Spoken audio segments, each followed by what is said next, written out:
रोहतक में शनिवार को एक सूटकेस में कांग्रेस नेत्री हिमानी नरवाल का शव मिलने के बाद से ही हड़कंप मचा हुआ है।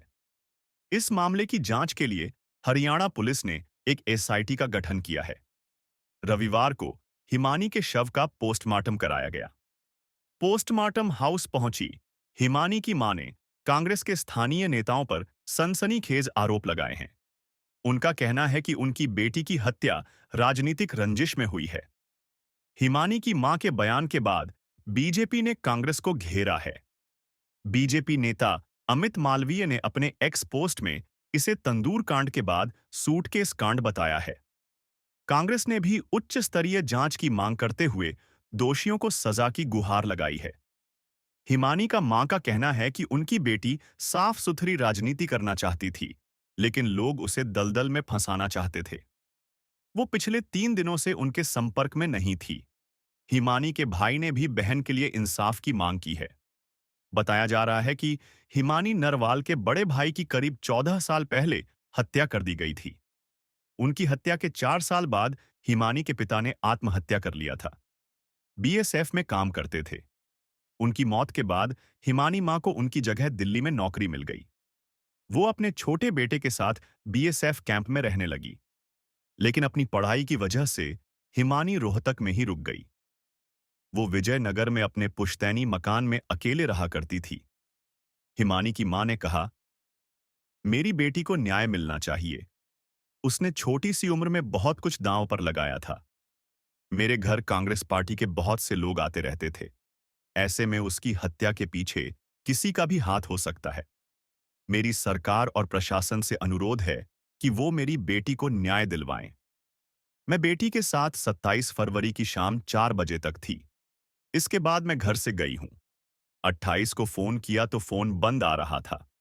वो हुड्डा साहब के एक प्रोग्राम में जाने वाली थी। हिमानी के भाई जतिन ने कहा, हमारी कॉलोनी में कई सीसीटीवी लगे हैं। जिस सूटकेस में उसका शव मिला है वो हमारे ही घर का है। हो सकता है कि अपराधी कांग्रेस पार्टी का हो। शायद किसी को उससे इतनी जल्दी ऊपर चढ़ने पर जलन हो रही हो। मैंने भी बहन के साथ राहुल गांधी की भारत जोड़ो यात्रा में हिस्सा लिया था। मुझे लगता है कि प्रशासन सहयोग नहीं कर रहा है। यदि वे सहयोग करते तो अब तक अपराधी पकड़े जा चुके होते। अब तक कांग्रेस का कोई घर नहीं आया है। जतिन ने आगे कहा, हमने आशा हुड्डा, भूपेंद्र सिंह हुड्डा की पत्नी को फोन किया, लेकिन उन्होंने रिसीव नहीं किया। मेरी बहन पिछले 10 साल से कांग्रेस पार्टी से जुड़ी हुई थी। वो रोहतक में अकेली रहती थी। मैंने आखिरी बार 24 फरवरी को उससे बात की थी। मैं आप सभी से अपनी बहन को न्याय दिलाने की अपील करता हूं। मैंने अपने पिता, भाई और बहन को खो दिया है। अब केवल मैं और मेरी मां ही बचे हैं। मैं हाथ जोड़कर सरकार से न्याय की मांग करता हूं। बताते चलें कि रोहतक के सांपला बस स्टैंड के पास एक नीले रंग के बड़े सूटकेस में हिमानी नरवाल की लाश मिली थी। पुलिस ने जब सूटकेस खोला तो उनके साथ वहां मौजूद लोगों के होश उड़ गए। हाथ में मेहंदी, गले में काले रंग की चुन्नी, शरीर पर सफेद रंग का टॉप और लाल रंग का पैंट। हिमानी के शव को देखकर ऐसा लग रहा था कि गला घोंटकर उसकी हत्या करने के बाद उसके सूटकेस में रखकर फेंका गया है। रोहतक के विधायक बीबी बत्रा ने शव की शिनाख्त की थी। विधायक बीबी बत्रा ने हिमानी नरवाल हत्याकांड की जांच के लिए एसआईटी के गठन की मांग की थी। उन्होंने कहा था कि हरियाणा की कानून व्यवस्था चरमरा गई है। अपराधियों के मन में अब पुलिस का डर नहीं रह गया है।